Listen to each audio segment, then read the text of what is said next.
So if you don't know this, I actually come from the world of competitive gaming. The first real thing that actually drew my attention in terms of competitiveness was esports, Counter-Strike, Call of Duty, maybe a little bit of League of Legends, but primarily Counter-Strike. My first real esport event that I watched was the Counter-Strike major in Boston in like, what was it, 2017? That was really where my competitive personality to some degree kind of like really started to shine, right? I watched regular sports, I watched the NBA a little bit, the NFL a little bit, but I didn't really care about it. But what I was a big gamer. I cared about gaming, and it transitioned into competitive gaming. This video today is titled How a Football Team Broke Professional Valorant by the Commend YouTube channel. I actually got his permission to react to this one. I want to double check with him. I have always wanted to find a way to kind of meld my two worlds together, show you guys kind of like how the gaming ecosystem kind of works with football at the same time. You know what I'm saying? Like I've said in previous videos that Counter-Strike and football, from a cultural impact to how the leagues and stuff are structured, are very similar. I'm just gonna put a clip right here of the major that I went to in Austin, Texas, and then I'm gonna put another clip here of the French major, the Paris major that happened back in 2023, and the reaction from a crowd when almost all French team won that tournament. This was like a, what, 40,000 capacity stadium or something, and it was completely maxed out. Let's get into this. I'm enough glazing Counter-Strike. I'm a bit of a Valorant hater, just a little bit, but for the sake of this video, I won't hate, I promise. Maybe. Anyway, let's go. Traditional sports, esports. They might share the sports part of their name, but in reality, they're pretty different things. However, in the past few years, there has been more and more links drawn between the two. Obviously, there are games based on sports like NBA 2K and FIFA, both of which actually have esports scenes. There are international sporting events like the Asian Games, which have incorporated esports to major success, and some famous athletes even own their own esports orgs, like Sergio Aguero and Lionel Messi with Crew, and David Beckham with Guild. And with the commercial. And I want to just say this part really quick too. Neymar also has ownership of Furia, a Brazilian football team or gaming team. Sergio Aguero and Lionel Messi with Crew, and David Beckham with Guild. And with the commercial rise of esports in the past decade or so, there's been a wave of top football clubs, or soccer for you Americans, creating esports divisions. PSG are probably the biggest example, famously co-owning both a Dota 2 team and a League of Legends team, who were consistent international contenders, and Manchester City have just recently picked up a European Rocket League roster. Huge clubs with established brands trying to expand their international audience through esports. What? It makes sense. But that brings us to Wolves. But first, I'd like to thank War Thunder for sponsoring this video. If you're struggling to rank up in Valorant and need to hone your fighting skills, there's nowhere better to learn those advanced battle tactics than in War Thunder. War Thunder is a free-to-play multiplayer military action game that perfectly captures the intense action of fierce battles. With both iconic and obscure tanks, planes, helicopters, and ships from throughout history, all usable in-game. You can fight in locations all over the world and use military technology spanning over 100 years. And with so many approaches to combat, you truly can play War Thunder in your own unique way. I'm one of those people who tries to sneak behind their enemies, but then I just get fed up and go in all guns blazing. So kind of like how I play Valorant. But I think my favorite part of the game is the customization. Driving around in one of the goofiest tank designs ever is actually so fun. The new Line of Contact update has recently introduced infantry combat in closed beta testing, making the entire battlefield more realistic. I actually didn't know that. They've also added a bunch of new vehicles, including the Typhoon, Super Hornet jets, the Terminator tank, and loads more. You can play War Thunder for free everywhere you can play Valorant: PC, Xbox, and PlayStation. All you need to do is click the link in the description and hit down. Okay, I'm sorry. I know this is during an ad, forgive me. But I actually have a vlog on this channel from when I went to the Cleveland Air Show last year. And every other year, we get the Blue Angels, which fly F-18 Super Hornets. They are so beautiful. Actually, I think this last year was the Thunderbirds. They fly F-16s. But the Blue Angels, they fly F-18 Super Hornets.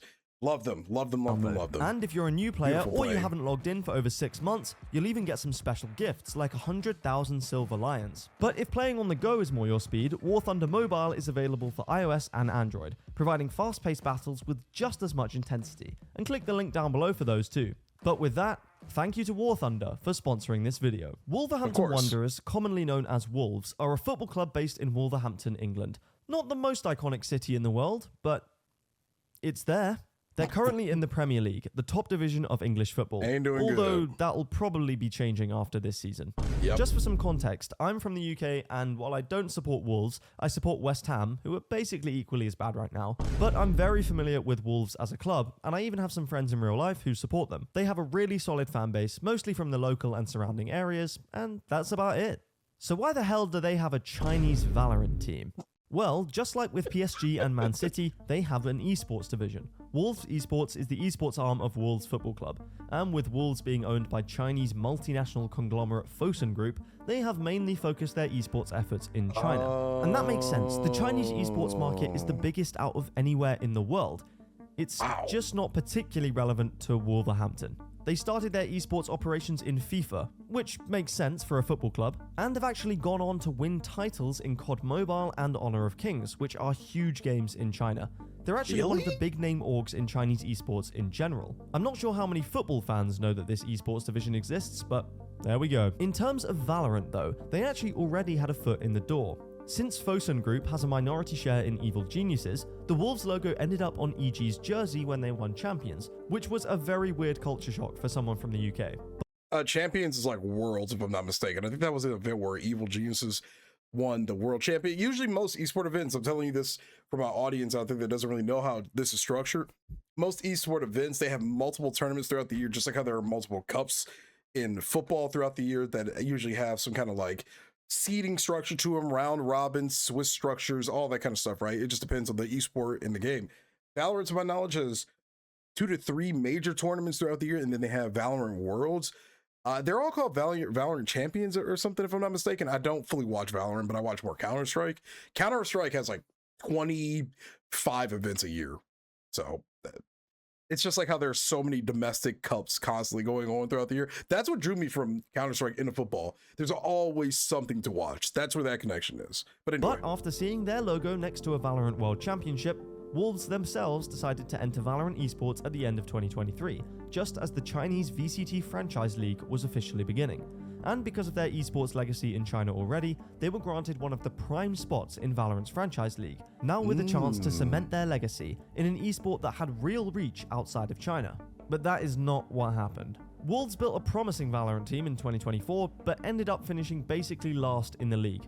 Nobody really cared about this team. Not the Wolves football fans, not the VCT community, no one. Well, apart from one man. Nice! Let's fucking go! Let's go! Yes!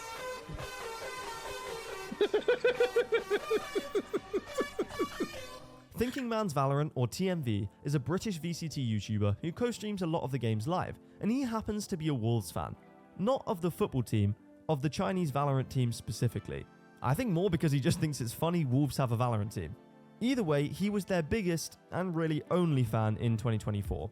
His belief didn't pay off at that point, but only a year later, that was all set to change. And speaking of changes, Wolves changed 2 players on their roster at the start of 2025. They added Lysor from FPX, a very talented player who never quite played to his peak on the international stage, and young prospect Juicy from Pacific Ascension winners Bleed, who FPX Fun Plus Phoenix is a very well-known esports org throughout the world. They've had a dominant history in a lot of different esports, if I'm not mistaken. On the international stage, and young prospect Juicy from Pacific Ascension winners Bleed, who had just crossed the age barrier of 18 years old to play in Tier 1. They joined the 3 unchanged players from the 2024 roster, Spring and Ucore, 2 high school classmates who had climbed the esports ladder together, and the team's charismatic IGL, Sufat BB. Sufat BB means little fat baby in Cantonese, and apparently it was a nickname he used to get because he was a chubby kid. So there we go. This roster was considered a strong team at the time, or at least a team that had potential to put themselves towards the top of the region, provided everything clicked with the squad. Things did not click. Wolves immediately lost to Ascension team Shilai Gaming. They were then swiftly eliminated from the kickoff tournament, seemingly dooming another Wolves season to failure. And as the world was focused on Masters Bangkok, Wolves did perform well in the mid-season Chinese tournament, but it didn't mean much other than giving them some confidence heading into Stage 1. They started the stage with 2 strong wins, but with 2 losses immediately after, the split looked to be cooked. But a final win in Week 5 put them into the playoffs, and in the playoffs, it's anyone's game. They needed 2 wins to qualify for their first international Valorant tournament, Masters Toronto, and they found them over Tech and Bilibili. Wolves were going to the international stage for the first time. Well, apart from the logo on EG's jersey. CORSAIR BB actually transferred 10,000 Chinese yuan to the MVP of the match against Bilibili. He's just that guy. TMV was going crazy with this surprise run of form for Wolves and started to even incorporate classic football culture into his support. Was it easy? We conquered all of China! We're never gonna stop! From Toronto to Paris! We'll win the fucking lot! Ale, ale, ale! Ale, ale, ale! Wolves then lost to XLG and BLG, but still snuck in as the Chinese 3rd seed to Masters Toronto. But in Valorant, China have always historically been the weakest region internationally. Wolves were the lowest rated team coming into Toronto. I think we've got to put Wolves in 12th. Fuck off. Okay, but also give me any evidence. Exactly, who could be worse? Who could be worse? BLG. Who is worse? Who did Wolves beat to get to fucking Toronto? Well, yeah, it could be BLG. It could be. His replacement is not going to affect firepower. Put Wolves above Bilibili, please. Why though? Give us a reason. Give us a reason. This is all heart.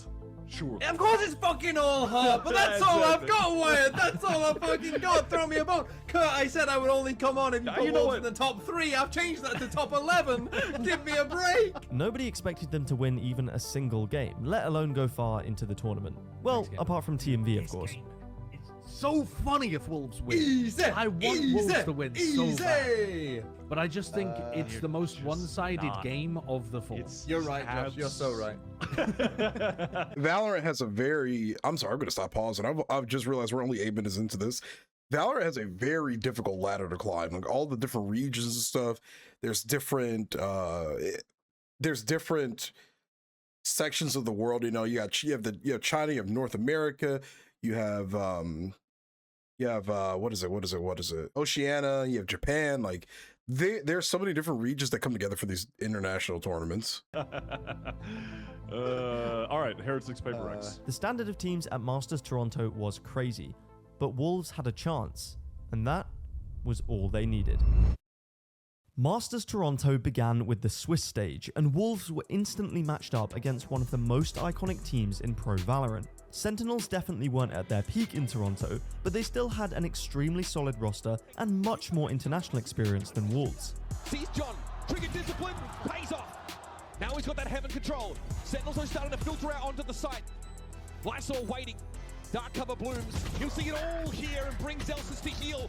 The shot through the smoke might be too much in the hand of a SCUF from the rafters. Can finish the job.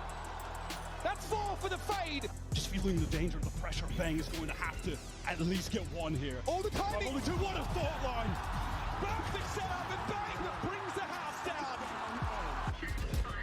They were trying to run through maple syrup, Wyatt. They were not looking. Spike down.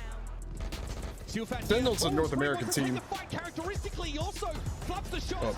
Organization. Running over these A sites.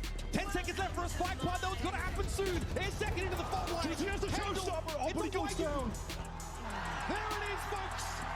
John runs wide you down and set after a paltry 4 defense side rounds. Now Zelsis out of the game. I've tried playing this game. Clutching for the series. I am so bad at it. Doubled up, spray through smoke is wild, it's wayward, and Spring gets it to half.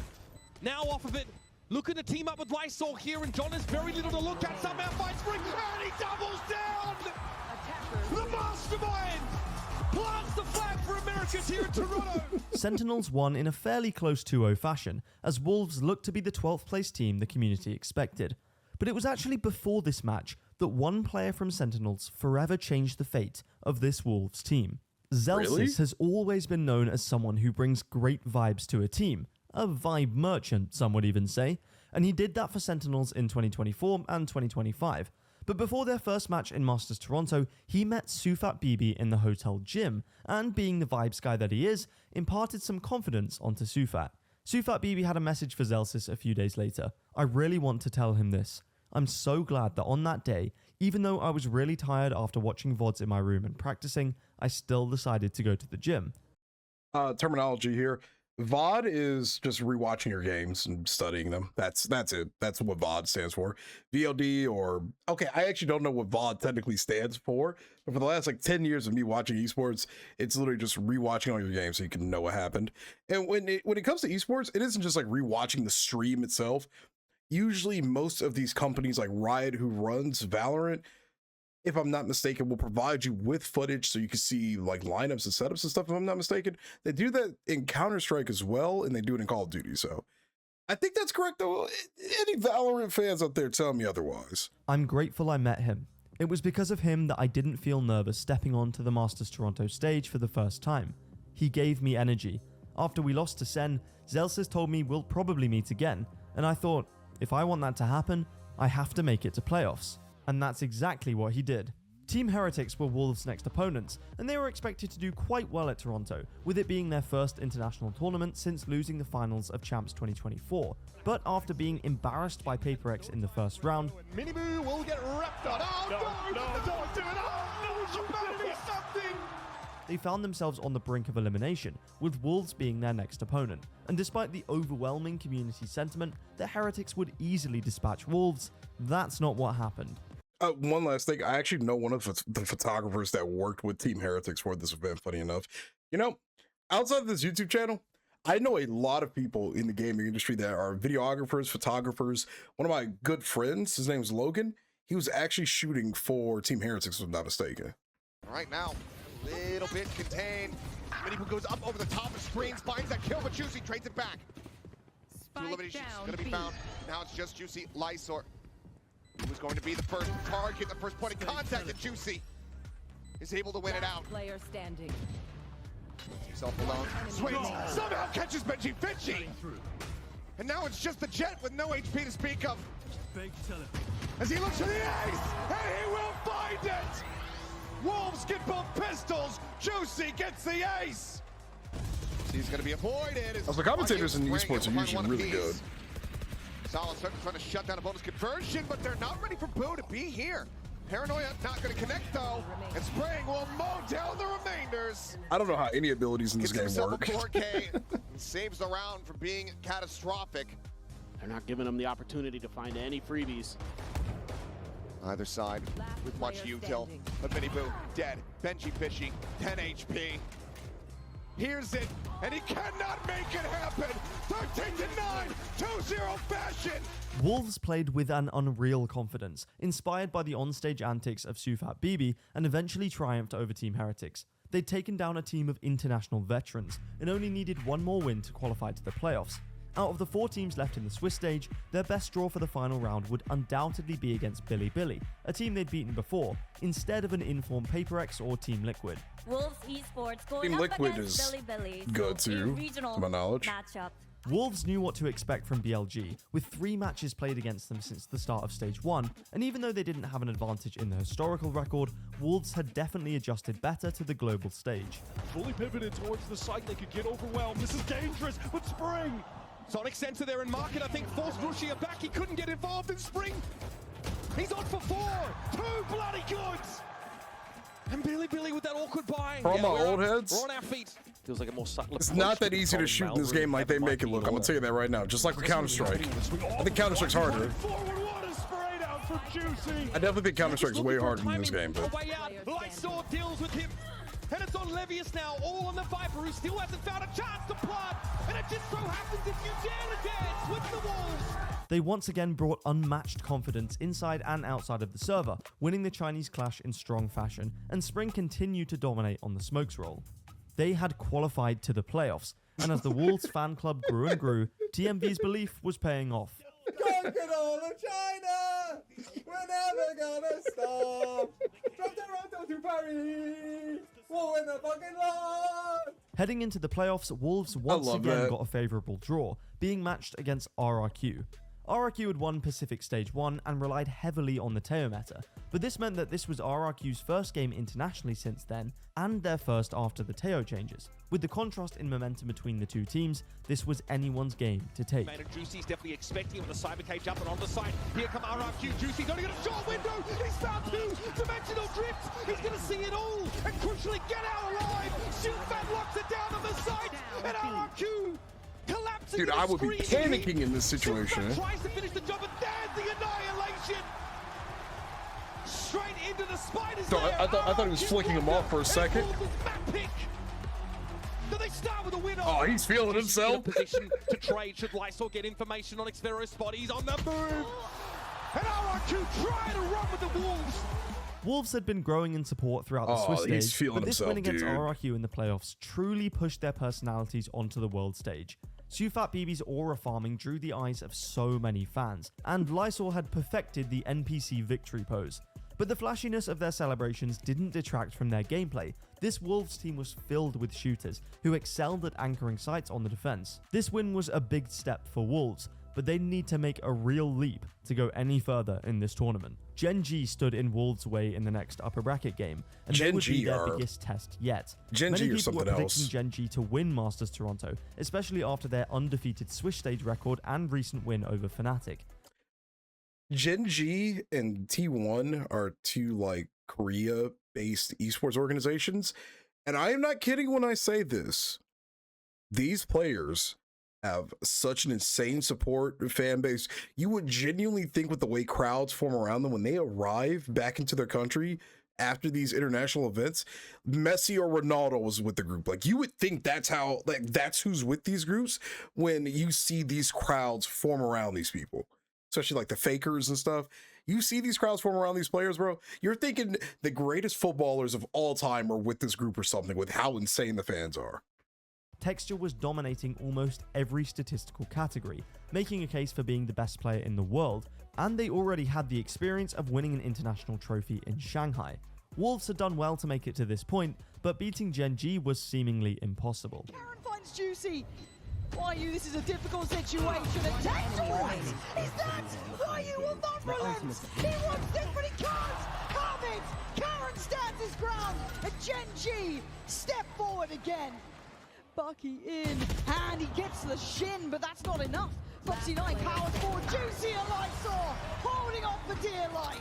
Are they actually going to beat Gen G? It does feel like we've got a game. I didn't watch much of this tournament. The scoreline, as I said, suddenly becomes such a different looking beast. You're now held on 11. And Wolves are looking more and more confident. It's not just the fact that the scoreline is getting closer.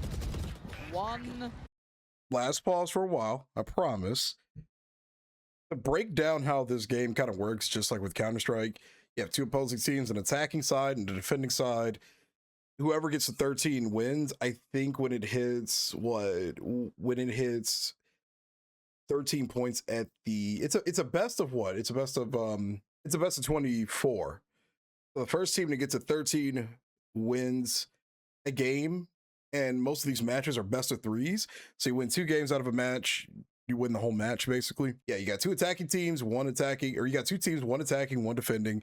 When it gets to 12 points, you swap sides. So like if we're winning like 6 to their 6 or 7 to their 5 or something, it's swap sides.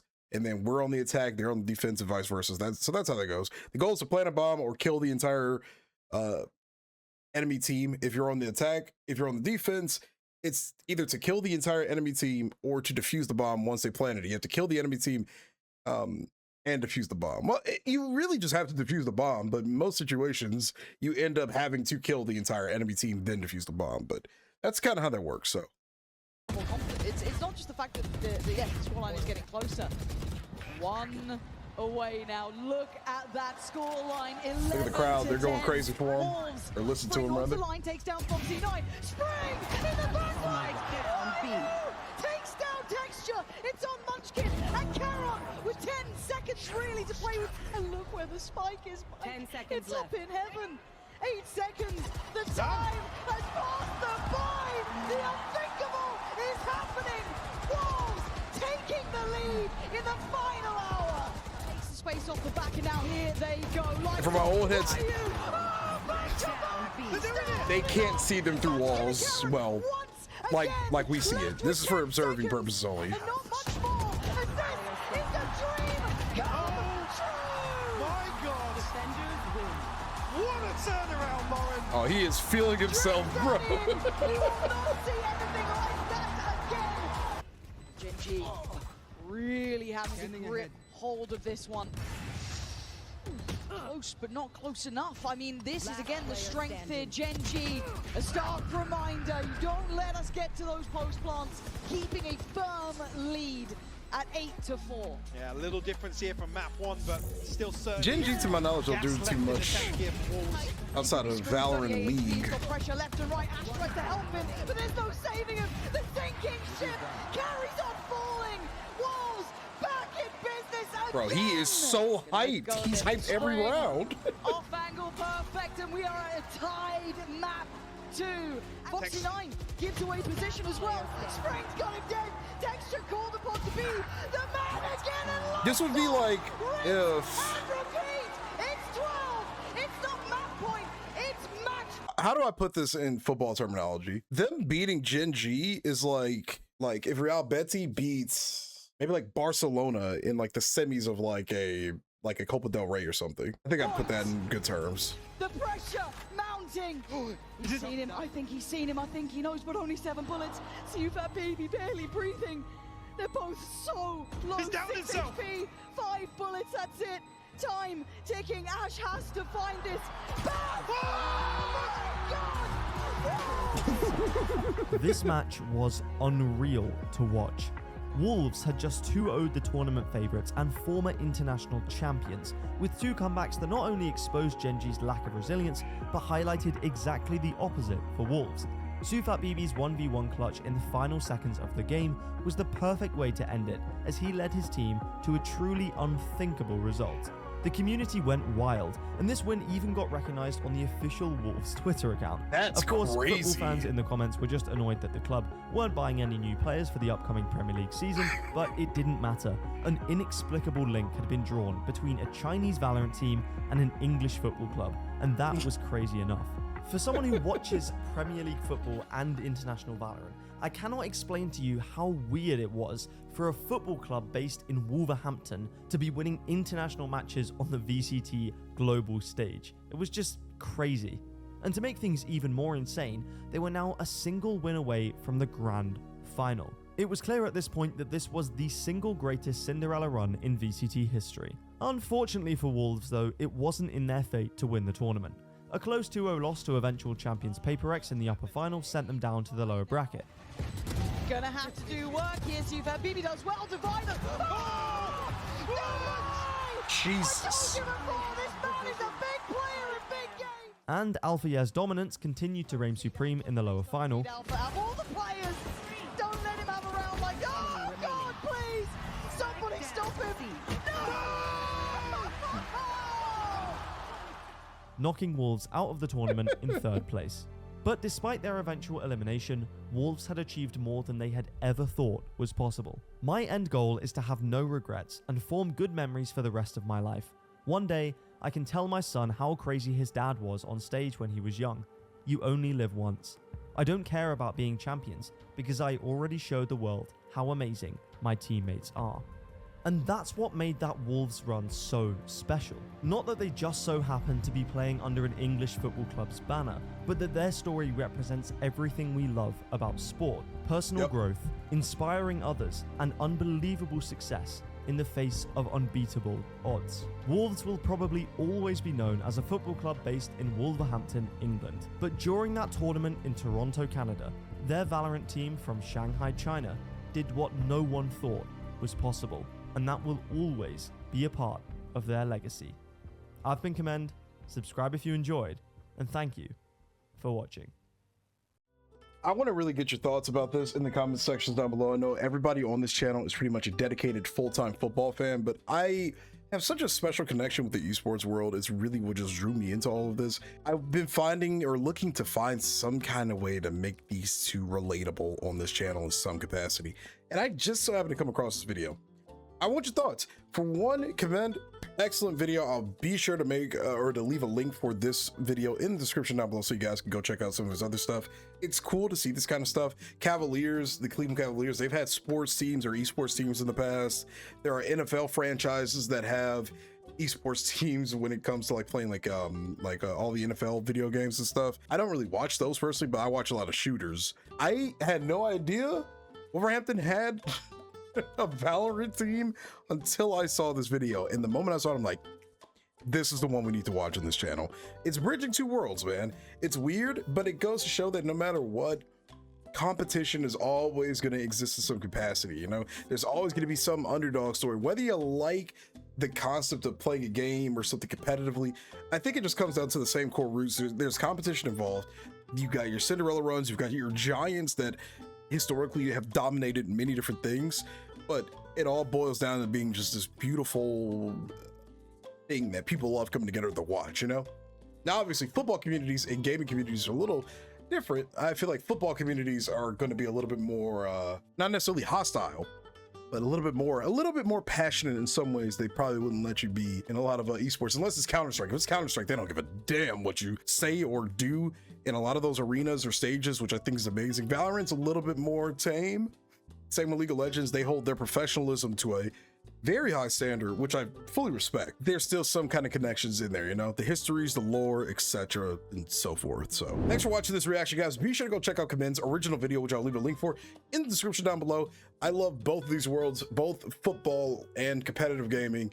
So finding something to bridge these two was really, really fun. I'm gonna see if there are any more fun little documentaries out there. These are really more, I guess, for me, since I'm more knowledgeable about this than I am with football, so I can kind of teach you guys a couple of things and show you how interesting all of these worlds are. So thanks for watching. If you enjoyed this video, be sure to leave a like on it and subscribe to the channel if you're new. And as always, this has been Jay with another football reaction. I'll catch you in the next one. Have a great day. Peace.